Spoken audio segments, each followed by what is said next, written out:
So the coaching carousel always starts up about midway through November because everybody wants to rush to be the front of the line. And I think it makes sense for some schools like Texas A&M to say, hey, our opening is open, and if you are interested, let us know. We're going to let you know if we're interested in you. And then you get schools like San Diego State and Mississippi State today that are announcing like, hey, we're making a change, or in Brady Hoke's situation, a change was going to be made, so he's going to retire instead. And those ones are the ones that I wonder, like, okay, what do you gain from trying to move to the front of the line? Because Mississippi State, God love you, you're not going to move to the front of the line. You are going to still be behind Michigan State and Texas A&M, and you might, I don't think they're behind Northwestern in the pecking order, but there are going to be other programs that try to dominate the headlines by making a splash and saying, hey, we're not going to accept what we have right now. And in Zach Arnett's case at Mississippi State, it was a 10-game trial run basically after the death of Mike Leach. And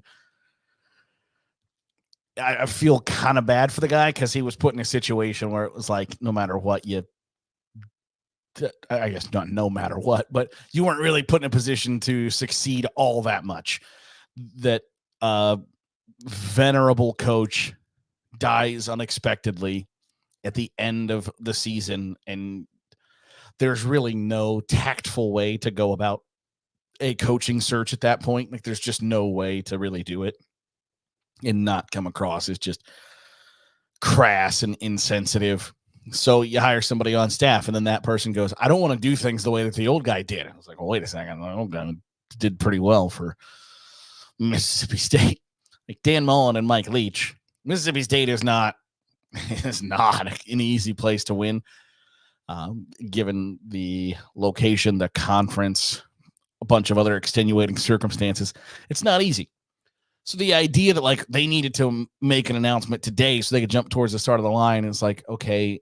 And I get it to a point for some schools of like signing day is coming up. You want to give some idea to your recruits of what 2024 looks like. But what does 2024 look like for Mississippi State? Who's the logical choice there? I don't know. Who's the logical choice at San Diego State? I don't know. Who's the logical choice at Boise State?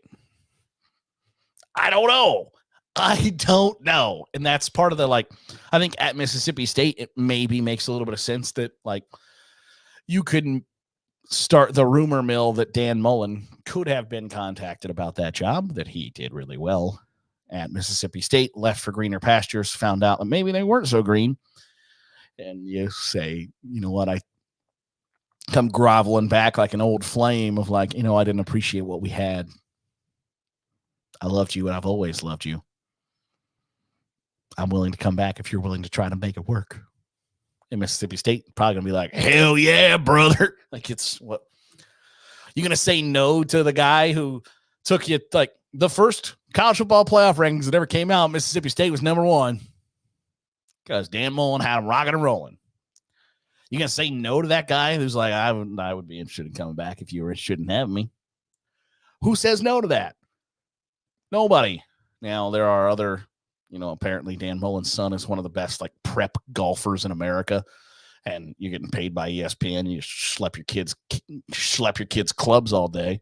It's probably not a bad life, but then also, you know, like Mississippi State willing to pay you like $4.5 million a year. All right, we're going to go ahead and do that then. So I find the timing of all of it interesting. I don't know what Mississippi State gains other than like if there's going to be a mad rush for Dan Mullen's services, which I doubt there's going to be. I can't see. I think he's somewhat selective in the process, right? He's not going to fall for the first piece of ass that comes along. And then also, if you're a Power 5 school with really like that is remotely serious about college football, Dan Mullen's somewhat of a tough sell, isn't he, the way it ended at Florida? And then basically every coach in America being like, yeah, he didn't like recruiting. Oh, the one thing you need to do in college football, he didn't like doing it. Well, that's kind of in Mississippi State. You can hire a bunch of young guys who are young and hungry and kind of stupid enough to just blaze through the South looking for the best hidden gems and get a bunch of JUCO transfers in from the Mississippi JUCO scene, and you're good. So maybe Dan Mullen comes back and says, you know what? This was a pretty good job for me, actually. If you guys were interested in having me, I'd be interested in coming back. But they're not going to be the only ones to do it in the course of the next couple of weeks. And maybe we'll go through who's on the like burning hot seat. And, you know, living in Ohio, I get asked all the time, like, if Ohio State loses to Michigan, is Ryan Day on the hot seat? No. Like I think the conversation around, like, by the way, Ryan Day, was that 2018 that Mississippi State hired Joe Moorhead, and it did not go well. That supposedly Ryan Day had interviewed and almost accepted the Mississippi State job back then. Boy, what might have been. He's probably not the head coach at Ohio State right now. Is he the head coach at Mississippi State still? I don't know. But that supposedly happened. That Ryan Day was very close to becoming the Mississippi State head coach. That could be a fun what if Wednesday of like, what if he took the Mississippi State job? But anywho, there are questions about like, is he on the hot seat if they lose to Michigan again? And I don't think so, because I think the perception has dramatically changed over the course of the last, 30 days about Ryan Day's previous 2 losses to Michigan. Now, the argument is, you know, they haven't beat them since 2019. Right. They didn't play in 2020 because Michigan suspiciously got the Rona the week of the Ohio State Michigan game and had just dozens of players out, couldn't do it, whatever. They were going to get beat by half 100 and they didn't play. Then the next 2 years, Michigan beat the tar out of Ohio State. But now I think there's a supremely large portion of the Ohio State fan base that's like, yeah, Michigan knew what plays we were running. Kind of changes the perception around Ryan Day. Also, the athletic director at Ohio State, Gene Smith, is retiring. Like, his parting shot isn't going to be saddling the next AD with a bad, like, oh, by the way, you've got to like pay the buyout on that dude's contract. So sorry about that. I'm going to hire somebody and then I'm going to retire. Like, that's just not going to happen. So I don't think, unless it's barring a like 75-0 Michigan only coaches with Jim Harbaugh on the sidelines and like no, I don't think Ryan Day is on the hot seat. But we can go through at some point who is on the hot seat. And that could be fun because there are people who will tell you like Matt Campbell at Iowa State is on the hot seat. And like Iowa State's athletic director is like, his seat isn't even like warm.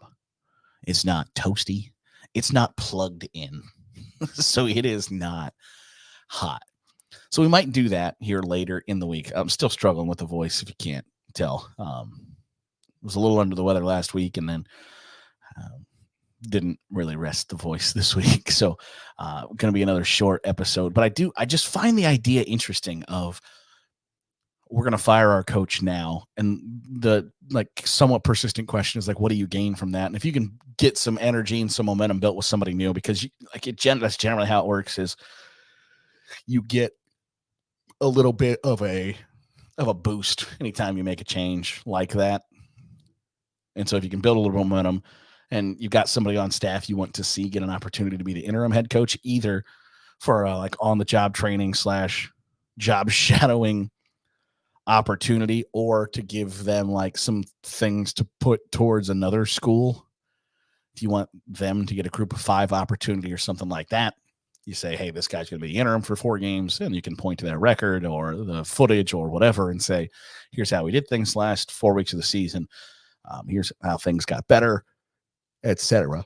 So there are a couple of reasons to fire your coach at this stage. But I think if one of them is to like chase headlines and try to like jump the line and be the top of mind for coaches around the country to be like, oh, you know what? Mississippi State would be good for me. I don't think that's a great idea. because there are going to be programs that are going to replace their coaches that are going to continue to be bigger than Mississippi State. And at that point, you're going to get kind of lost in the shuffle anyway. Like, you're going to have to be really specific about your hire to begin with, and then let alone like when you're battling Texas A&M and Michigan State, and there will be some others that pop up that I don't know are blue bloods, but are certainly going to be like B tier football programs that make you go like, oh, do I want that job? Yeah, probably. And I don't think any of them are going to be won by dominating the headlines, because as long as Texas A&M is open, there are going to be rumors about it. There are going to be speculation. There's going to be analysis, and it's just not going to be centered on others. And other smaller programs just aren't going to get the same time as big dogs like that one will. So if you have noble intentions of like, hey, we're just trying to get a boost at the end of the season, get somebody an opportunity to be an interim head coach or get some more responsibility to put on their resume, it's not a bad idea. But if you're doing it to like, I wonder if Bob Stoops is going to come out of retirement, we can get Bob Stoops' attention. Like, no, you probably can't. So pump the brakes there. That'll do it for today's episode of the Daily Huddle. Appreciate you making us a part of your day, however it is, wherever it is you're doing so. Certainly appreciate it. If you're watching here on YouTube, hit the subscribe button. Make sure you're getting all the great college football content we're pumping out here on Saturday Glory. If you are watching, if you're listening on the podcast, drop a 5-star review. It goes a long way in helping us get in front of more college football fans. Back at it tomorrow here on the Daily Huddle.